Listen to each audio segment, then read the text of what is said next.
Bonjour à toutes et à tous. Aujourd'hui, vidéo voyage, on va se balader dans la préfecture de Fukushima, dans la ville de Aizu Wakamatsu. On n'est pas encore arrivé, on est sur la route en fait. Je suis mandaté par la préfecture pour faire une vidéo, avec notamment des activités un peu en rapport avec les samouraïs, avec le Japon d'antan. C'est la route numéro 49 ici. Le 4 et le 9, si vous savez, au Japon, c'est pas très populaire comme chiffre. Et ce qui est rigolo, l'anecdote, c'est que à cause de ça, pour pas qu'il ait malchance sur cette route et pour pas qu'il y ait de mort, j'imagine, ils ont construit une énorme statue de bouddhisme. En gros, c'est le Kanno, voilà. Je sais pas trop ce que ça représente comme divinité, mais elle est gigantesque. Vous en rendez compte maintenant? Bref, on va les manger. Apparemment, c'est katsudon et il y a une très bonne odeur. C'est énervé de ouf. Itadakimasu. C'est gros, mais c'est bon. Ok, alors pendant que je mange ce tonkatsu taille XXL, je vais vous expliquer qui sont ces personnes à côté de moi. À ma gauche, il y a Sato-san, c'est lui le responsable et l'organisateur de mon voyage dans la préfecture, et il est accompagné de Jérémy, que vous connaissez peut-être de la chaîne Jérémy Meets Japan. Bon, quoi qu'il en soit, j'espère que vous avez bien faim en nous regardant manger. Bon, moi j'avais pris la taille la plus grosse, et Sato-san avait pris la normale. Il est bouillant de ouf. Mais je vous jure, j'ai mangé 3 morceaux énormes comme ça. Non, c'est trop. Je suis arrivé au Nishinkan. C'est un lieu, en fait, c'était une école de samouraï. Alors, c'était une école, en fait, qui était juste à côté du château. Malheureusement, en fait, ça a brûlé. Ça a été détruit par les différentes guerres qu'il y a eu au Japon. Donc, on a reconstruit ça ailleurs. Nishinkan で学校なので厳しい掟がありました。順番に年上の言うことに背いてはいけない。年上にはお辞儀をしなければいけない。嘘を言ってはいけない。卑怯な振る舞いをしてはいけない。弱い者をいじめてはいけない。外で物を食べてはいけない。これがもう一つ。外で女性と話をしてはいけない。ダメなものはダメです。これが当時の日清館の掟です。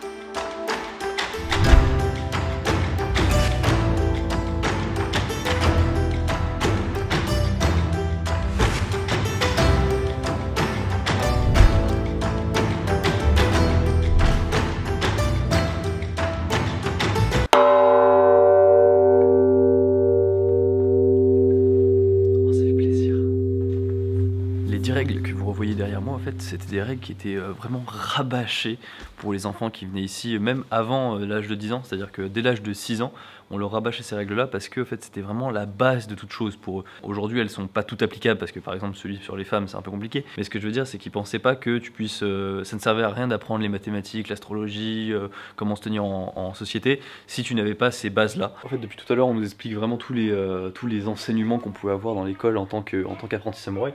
Ce qui est rigolo, c'est que, en fait, enfin rigolo, il n'y a rien de rigolo, hein, mais on apprenait aussi comment mourir, c'est-à-dire qu'on apprenait le célèbre seppuku, donc le harakiri comme vous connaissez. C'est assez perturbant, c'est de dire que ils apprenaient aux enfants à mourir, en fait, à mourir dignement. Même pour mourir, c'était pas si évident.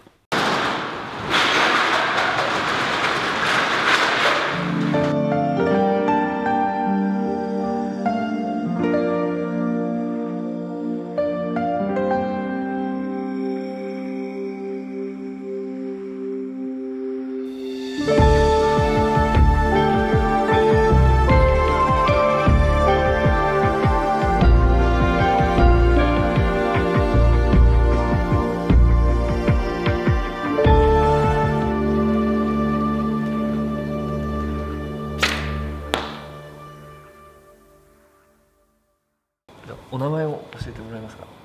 私、はい、岩沢さん。はい、高弘と申します。岩沢さん、高弘、お願いします。ありがとうございました。弓道ではこの当たり外れの関係ではないと言いましたよね。これをちょっと説明していただけますか。はい、まずは弓道、はい、まあ日本の伝統文化の一つですね。礼で始まって礼で終わるんです。弓道をさせていただく一番念頭にあるわけなんですね。はい、当たり外れっていうのが目的じゃありません。呼吸で実は行ってるんです。呼吸で動く、呼吸で座る、呼吸で引く。僕に試してもらえますか。もちろんでございます。ありがとうございます。はい。On va m'équiper. Alors à la base, je vous explique qu'ils avaient prévu un truc avec beaucoup moins de distance. Là, il y a 28 mètres par rapport à la cible. Et je me la suis pété un petit peu. Je dis oui, voilà, je savais faire du tir à l'arc. Du coup, il a dit ok, on va voir. Je vais rater ma cible, ça c'est quasiment certain. C'est juste que je voulais savoir à quel point c'est difficile. Est-ce que c'est très différent du tir à l'arc que je fais d'habitude.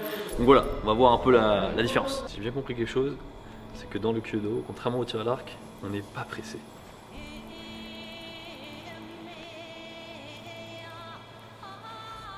こちらの手を前にギューッと持って、そうですそうですそうですそうです。ここで一回止める、はい、止めましたらあとギューッとこっちで引いていく、この辺で引いていくような感じです。ああ、上手上手上手、前前前、もっともっともっともっと。そうですか、どうですか。ここからポンと離すんですよ。はい、すっごい難しい。c'est pas la même chose que le tir à l'arc. Vraiment, ça n'a rien à voir. もう一体とならなきゃならないんです。弓と体と。それが違いだと思います。Ça tue les épaules, c'est beaucoup plus physique que le tir à l'arc. Tu peux facile en tirer 30 sans être fatigué, tu vois, au tir à l'arc.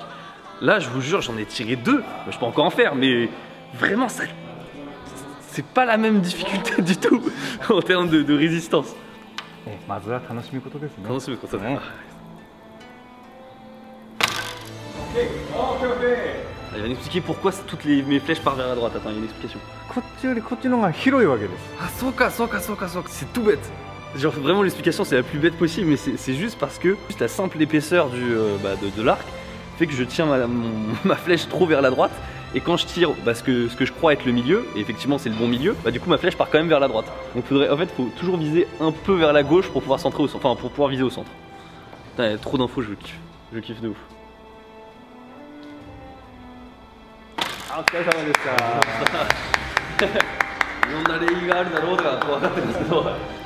C'est fou, tu sens qu'il y a 15 000 règles en fait à suivre et tu sais que tu vas faire des erreurs, tu vois, mais heureusement il te pardonne, ça fait vraiment plaisir.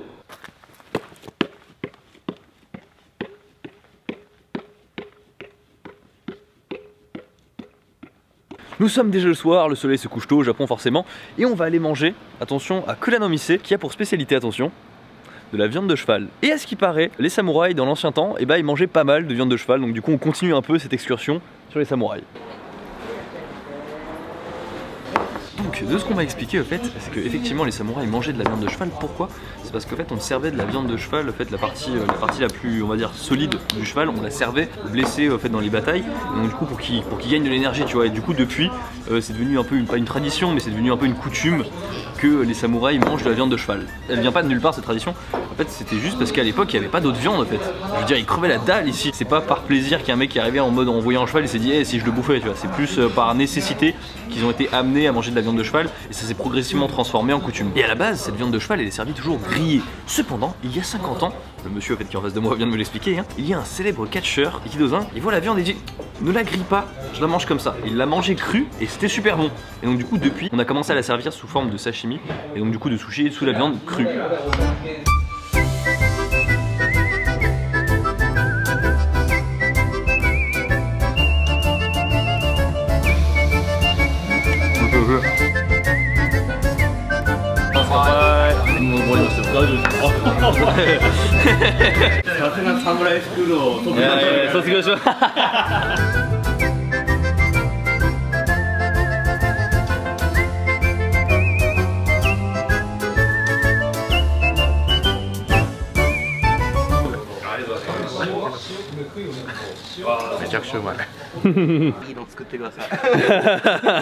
Se pour la gueule avec des japonais, ça faisait longtemps que j'avais pas fait ça.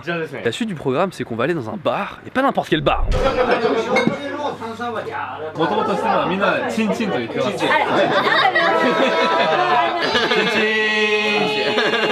冬香です。私が同じ花屋をしてます千代野と申します。写真を禁止したことを知ってますか？もうそれはよく聞きますね。迷惑いらっしゃいますよね。何歳からなんかこの芸者になりたいっていう気分になりましたか？最頃からって言ったらあれですけど、まあ10代前半ぐらいからで始めたのが19歳。修行は厳しいですか？厳しいですね。厳しいですか？今の例えば地方を引いてる姉さんたちは私たち若手を育成させていただくために、育成しようとするために優しく歩み寄ってくださる姉さんが増えたので、私たちはそんな厳しさは昔ほどは感じないんですけども、やっぱりその姉さんたちが私たちの年代の頃はやっぱり地方の姉さんとお話なんかタクシーの中でお話なんかできないぐらいやっぱ緊迫っていうか緊張してたっていう話はよく聞きます。なんか芸者がどんどんなんか少なくなってくるというイメージがあるんですけど、実際はどうですか？今から40年くらい前はやっぱ全盛期が100人くらいいたので、今が18人しか在籍していないので、約5分の1ですね。彼女が入ったのも今約2年ぐらい前なんですけども、その前が一応自分が入ってて、これ彼女と私までが5年ぐらい芸歴の差があって、その間なかなか入ってくる子がいなく、3ヶ月ぐらいしか持たない子もいれば、やっぱり大体1年くらいが高いですね。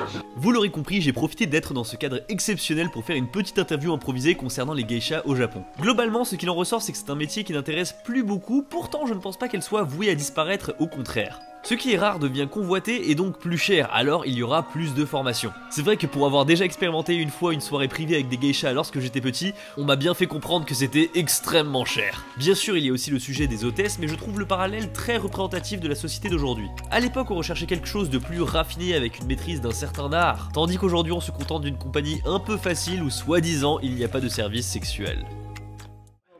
Sur ce, je vous dis bonne nuit, avec une grosse journée demain.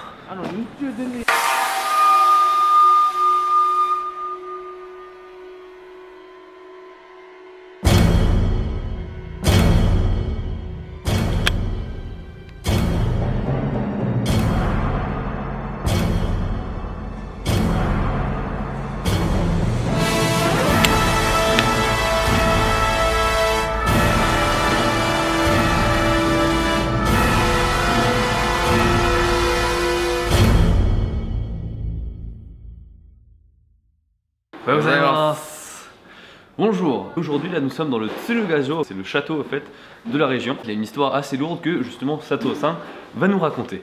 鶴ヶ城を中心とした会津藩、現在の会津若松市は徳川将軍家のために戦った侍たち、最後の地、戊辰戦争の最大の激戦地の一つ。会津の大砲は古いもので、1200メートルの射程しか、一方で新政府軍の方は倍以上の2500メートルの射程を持ってました。Et en fait il y a une histoire qui s'appelle le Byakutai, qui est une troupe, on va dire, de jeunes samouraïs où on a vu justement l'école hier. Cette brigade de jeunes samouraïs a une histoire assez tragique. 白虎隊は会津若松の侍の子供たちの舞台になります。本当に少年たち16歳、17歳の侍の子供たちが所属をしていました。で彼らは猪苗代湖のところで戦ってで負けて会津で逃げてきました。で逃げる時もトンネルの中、水の通っているトンネルの中を逃げてきまして、大変疲れた状態で鶴ヶ城会津に落ち延びてきました。見晴らしのいい飯盛山に逃げてくるんですけれども、鶴ヶ城実際は燃えていなかったんですけれども、鶴ヶ城周辺の城下町が燃えているのを見て落城してしまった。で彼らも疲労困憊であり、このまま戦っても、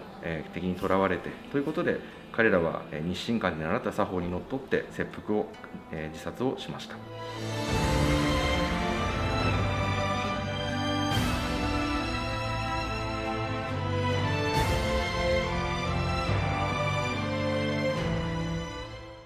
On vient de faire une petite bifurcation pour aller sur la montagne, là où justement les Byako, enfin les Byakutai, donc le squad Byako est mort. Donc j'ai vu le tunnel par lequel ils sont passés. En fait c'est un tunnel tout petit vraiment. Ils se sont fait complètement emporter par le courant, donc ils sont arrivés avant d'arriver pour voir le château en feu, qui n'était pas en feu d'ailleurs.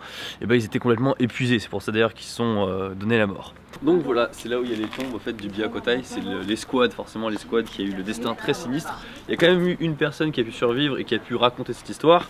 Enfin voilà, maintenant nous on va essayer de changer un peu d'ambiance et d'aller manger.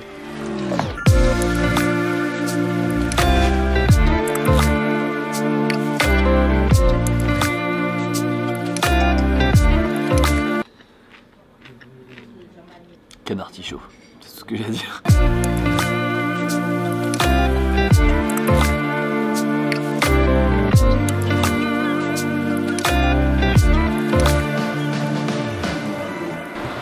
Ce soir, je ne dors pas n'importe où, je dors dans un ryokan, qui est autrement dit un hôtel de luxe typiquement japonais. Bon bah écoutez, je me suis changé en yukata, il est temps maintenant d'aller au onsen. Juste après le repas, on est arrivé sur une cérémonie, enfin pas vraiment une cérémonie, plutôt une activité. Ils vont frapper le mochi, je sais pas si vous avez déjà vu cette vidéo, qui est devenue quand même extrêmement célèbre, enfin on l'a tous déjà vu au moins une fois sur Facebook. Et là on va l'assister en vrai, et j'avais jamais vu ça en vrai, donc du coup petite activité sympa à voir. A noter quand même que forcément le mochi c'est du riz qui est écrasé, et il y a une odeur de riz. Tu sens que t'es devenu adulte japonais quand tu kiffes l'odeur du riz, tu vois, comme ça.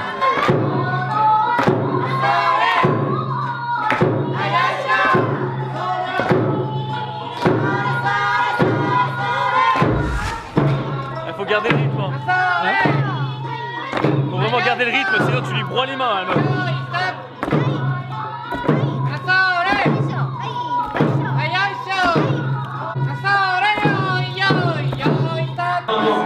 C'est super cool à faire, trop cool. Je savais pas du tout, mais le mochi qu'on vient de faire tous ensemble là avec tous les clients, on va le manger. C'est trop bien. Attendez, c'est trop bien.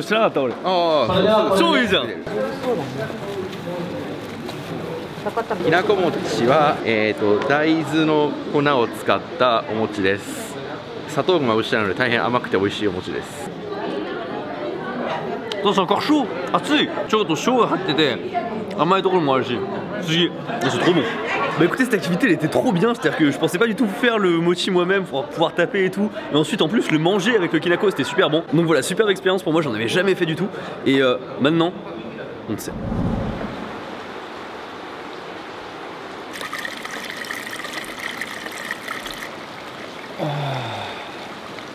Oh c'est le feu, c'est le feu. Alors je vous avoue, on s'est mis bien, on a ramené quelques petites choses. Ah bah ils sont tous les deux là derrière.